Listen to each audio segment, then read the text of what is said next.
అధ్యక్ష 75 ఏళ్ల స్వాతంత్ర భారత చరిత్రలో రైతుకు పెట్టుబడి వ్యవసాయానికి ఇచ్చిన మొట్టమొదటి ప్రభుత్వం తెలంగాణ ప్రభుత్వం, మొట్టమొదటి నాయకుడు కేసీఆర్.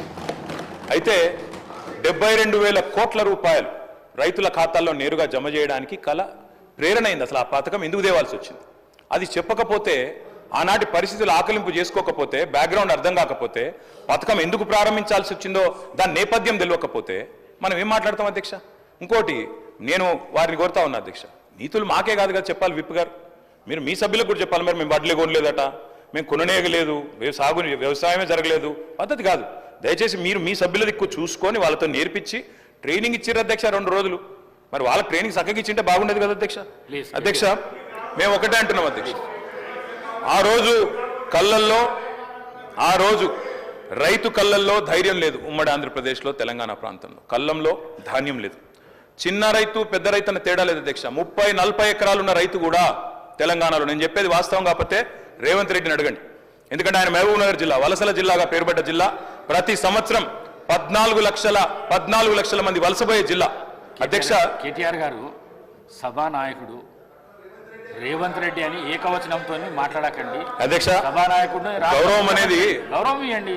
రైట్, గౌరవం అనేది అధ్యక్ష, గౌరవం అనేది ఇచ్చి పుచ్చుకోవాలి అధ్యక్ష. ఇస్తాం, మేము కూడా ఇస్తాం. ఇవ్వకపోతే కేసీఆర్ గారిని ఇష్టం వచ్చినట్టు మాట్లాడితే మేము కూడా అట్లే మాట్లాడాల్సి వస్తుంది అధ్యక్ష. దానికి మేమేం చేయలేం అధ్యక్ష. 20-30 నేనేం తిట్టలేదు కదా అధ్యక్ష. నేనేమన్నా అధ్యక్ష, పేరు పెట్టి పిలిచిన అంతే కదా. అదే ఏకవచనంతో పిలవకండి మీరు చాలా అధ్యక్ష.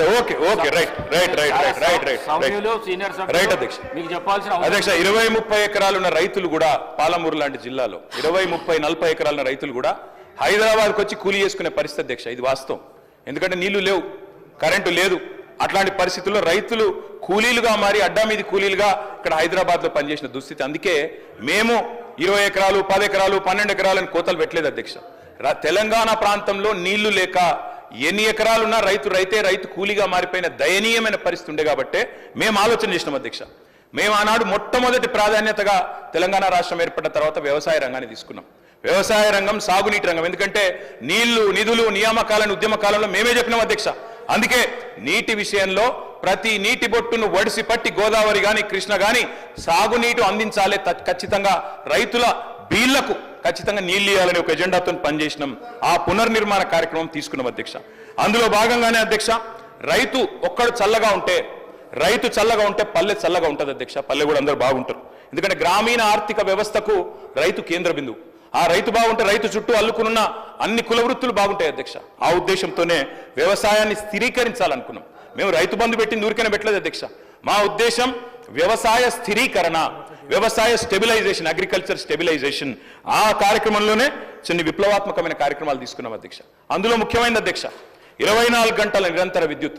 తెలంగాణ వచ్చినాడు అధ్యక్ష, కరెంటు లేదు. తర్వాత మీరు చూసినట్టయితే ఆనాడు దాదాపు పొద్దున 3 గంటలు, రాత్రి 4 గంటల అధ్యక్ష కరెంటు. దొంగ రాత్రి, అర్ధరాత్రి వచ్చే కరెంటు కోసం కావలగా దుస్థితి. దాన్ని మార్చాలనుకున్నాం సమూలంగా. 24 గంటల నాణ్యమైన ఉచిత విద్యుత్ రైతులకు అందించిన ఒకే ఒక్క నాయకుడు భారతదేశంలో కేసీఆర్ గారు అధ్యక్ష. ఆ కార్యక్రమం చేసిన అదేవిధంగా మంత్రి గారు